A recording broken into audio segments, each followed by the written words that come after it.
Nandito na po tayo sa third part ng ating discussion and lecture. So pag-uusapan naman po natin ngayon yung Financial Reporting Standards Council. Ang FRSC po, sila po yung uh, kumbaga mga CPAs po ito, Association of CPAs, na ang kanilang trabaho ay mag-aral at mag-promulgate, magpatupad ng mga accounting standards. Ano po yung accounting standards? Yan po yung ginagamit natin sa pag-measure at pagre-report ng mga accounting transactions at ng mga items sa financial statement. You will have more of that, hopefully, pag nakarating kayo sa intermediate accounting. No? Yung ano-ano ba yung mga accounting standards. So, sino-sino po ang bumubuo sa Financial Reporting Standards Council? Meron po siyang chairperson who is a senior or was a senior accounting practitioner at representatives po tigi-tigisa galing sa BOA or Board of Accountancy, sa SEC or Securities and Exchange Commission, isa from BSP or Bangko Sentral ng Pilipinas, isa from BIR or Bureau of Internal Revenue, at isa from COA or Commission on Audit. Maliban po dyan, meron din pong dalawang representatives galing sa mga CPAs na nagtuturo. Yan, galing sa ACPAE. Dalawa rin po galing sa mga CPAs na nasa public practice. Mamaya pag-uusapan natin yung apat na sector ng accountancy profession kung saan tayo pwedeng magtrabaho. So isa po dyan yung public practice. So dalawa galing sa public practice ay represented sa FRSC. Dalawa rin po galing sa Association of CPAs in Commerce and Industry. Ito po yung mga CPAs na employed ng mga private company. At dalawa din po galing sa CPAs na nagtatrabaho sa mga accounting department ng mga iba't ibang sangay ng gobyerno. So yan po ang composition ng FRSC. So dumako naman po tayo sa Code of Ethics para sa mga CPAs at yung ilang mahalagang principles dito. Ito po yung mas mapapag-aralan nyo pa ng malalim sa higher accounting subjects, pero mas maganda pong pasadahan na natin ngayon. So lahat po ng profession ay mayroong ethics. So ano ba yung ethics? Ethics is concerned with right or wrong and how conduct should be judged to be good or bad. So, minsan po, yung ethics ay madaling malaman kung tama or mali ang ginagawa mo. Pero may mga situation na minsan mag-iisip ka kung katanggap-tanggap ba siya or minsan ito'y issue ng delikadesa, yung kahihiyan. Yan po yung ethics. Halimbawa, hindi naman po masamang tumanggap ng regalo. Pero paano pag ang nagre-regalo ay estudyante at ang nireregaluhan ay teacher? Tapos ang inireregalo ay hindi naman mumurahin lang, halimbawa, kotse. So, walang masama sa pagbibigay ng regalo as a general rule. Pero sa situation ng student and teacher, parang hindi siya magandang tingnan. So, ito ay isang ethical issue.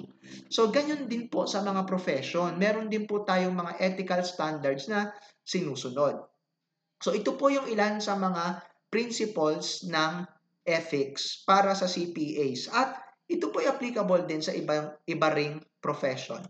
Una is integrity. Pag sinabing integrity, parang the term integrity embraces pagiging straightforward and honest, fair dealing, at pagiging truthful or kumbaga, hindi ka nagsisinungaling. So, sa mga accountants, napakahalaga niyan. Kasi po tayo, kagaya rin ng mga iba pang profession dito sa bansa, ay pinagtitiwalaan ng tao. Kasi hindi naman lahat ng tao ay magaling or may alam sa accounting. So dahil sa ating pagiging sabihin nating expert sa mata ng publiko bilang mga accountants, napakahalaga po na tayo ay may integridad, na hindi tayo nagsisinungaling. Halimbawa na lang, sa mga auditor, mamaya pag-uusapan natin yung mga iba't ibang branches ng accounting, pero dahil nabanggit ko yung auditor, Yung auditor, ang trabaho niya is patunayan kung fair ba ang pagkaka-present ng isang financial report. So napakahalaga niyan. Yung kanyang report ay mag-a-attest kung yung financial report bang inilalabas ng isang company ay fair or sabihin natin in a sense tama. So dapat maging totoo siya sa kanyang trabaho bilang auditor dahil kung hindi naman pala tama at hindi naman pala fair ang pagkaka-prepare ng financial report, tapos sasabihin ng auditor ay fair and correct, abay maraming mga decision makers ang mamimislead. Diba? Hindi sila makakapag-desisyon ng tama. So, napakahalaga para sa ating mga accountant at siguro kahit naman siguro sa kahit na anong profesyon, yung integridad. No? Yung laging fair and honest and truthful. Another principle is objectivity. Pag sinabing objective ka, yung judgment mo ay fair. Kumbaga, hindi ka naiimpluwensyahan ng bias, conflict of interest, at undue influence. So, dapat yung decision mo is nakadepende sa ebidensya at sa katotohanan. At hindi dapat maging tama ang mali at mali ang tama dahil meron kang bias. So, halimbawa na lamang sa aming mga teacher. So, kahit estudyante namin ang aming kamag-anak, dapat kami objective. Kung ano yung grade na nakuha nung kamag-anak naming estudyante namin, yun ang dapat naming ibigay. So, hindi namin siya dapat bigyan ng special treatment, no? Kasi bias na yon, diba? Dahil lang sa pagiging kamag-anak. Or isa pa, halimbawa, undue influence. Halimbawa, ako ay accountant, ang tatay ko ay barangay captain. So, hindi tama na ako ay maging accountant ng barangay namin, tapos ang tatay ko ang kapitan. Kasi undue influence yon. May impluensya ang tatay ko sa akin. So, posible na dahil sa pressure galing sa tatay ko, ay mapilitan akong mag-falsify ng mga report para sa kanya. Halimbawa, takutin niya akong mawawalan ako ng mana. So, undue influence ang tawag doon. Naiimpluwensyahan ka, nape-pressure, natatakot, kaya yung iyong judgment na naaapektuhan, nagiging clouded. So, dapat ang mga accountants, ang mga professional accountants, dapat laging objective. Ang kanilang judgment ay kung tama, tama. Kung mali, mali. So, hindi dapat naiimpluwensyahan. Next principle is professional competence and due care. A professional accountant has a continuing duty to maintain professional knowledge or skill at the level required to ensure the client or employer receives competent professional service. Kung sakasakali na in the future ay kayo ay magiging licensed, kayo po ay required na umattend ng mga seminar. Bakit? Para po ma-update yung inyong knowledge and skill na na-acquire sa school at sa trabaho. So, tungkulin po ng mga accountant na, actually ng lahat ng profession, kasama na tayong mga accountant, na dapat yung lagi nating ina-update yung ating mga sarili sa mga latest trends and development sa ating profession para maibigay natin yung best natin sa publiko at sa mga employer na pinagtatrabahuan natin. Next is confidentiality. So, confidentiality, ibig sabihin, you must not disclose information to third parties unless there is legal or professional right to do so. So, tayong mga accountant, meron tayong access sa mga information ng mga businesses, ng company pinagtatrabahuhan natin, ng mga businesses na ino-audit natin. So, itong mga information na to, hindi basta-basta na-access ng kahit na sino. At dahil tayo professional, pinagtitiwalaan tayo ng mga businesses doon sa mga information na na-acquire natin. At dapat, hindi natin ito ipinagkakalat. Hindi natin ito ibinebenta. Lalo na doon sa mga kakompetensya ng ating mga business na pinaglilingkuran or pinagtatrabahuhan. So as a general rule, kung ano man pong information ang ating na-acquire, ang ating nalalaman dahil sa ating trabaho, hindi po natin dapat yan chinichismis at idinadaldal. Exception, halimbawa, tayo ay kinasuhan ng ating client or kinasuhan tayo ng ating employer.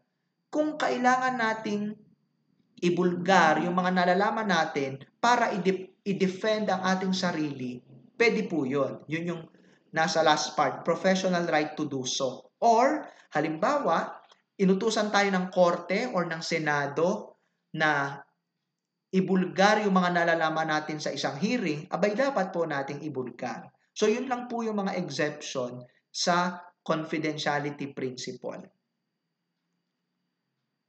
Next principle is professional behavior. A professional accountant should comply with laws and regulations and avoid any action that discredits the profession. So, syempre, bilang isang professional, meron kang lisensya na ibinigay sa iyo ng gobyerno, dapat tumutupad tayo sa mga batas. So, bawal ang accountant na rapist, bawal ang accountant na addict. Hindi rin tayo pwede dun gumawa ng mga magiging dahilan ng kahihiyan ng profession. Halimbawa, bawal yung mga accountant na nangmomolestya, accountant na lasenggo, tapos ay magwawala sa kalye, bawal po yun. So, dapat we will uphold the honor of our profession sa lahat ng ating ginagawa. So, dadako na po tayo dun sa accountancy profession. So, meron po tayong 4 na area na pwedeng maging pagkuhanan ng career bilang mga accountants. Isa po dyan ay yung public practice. So ito po yung render services on a fee basis to the public. They offer auditing, taxation, and management advisory services. So ito po yung mga accountants na kumbaga kung sabihin ay freelance. So sila po ay nag-o-offer ng services sa kahit na kaninong kliyente for a fee.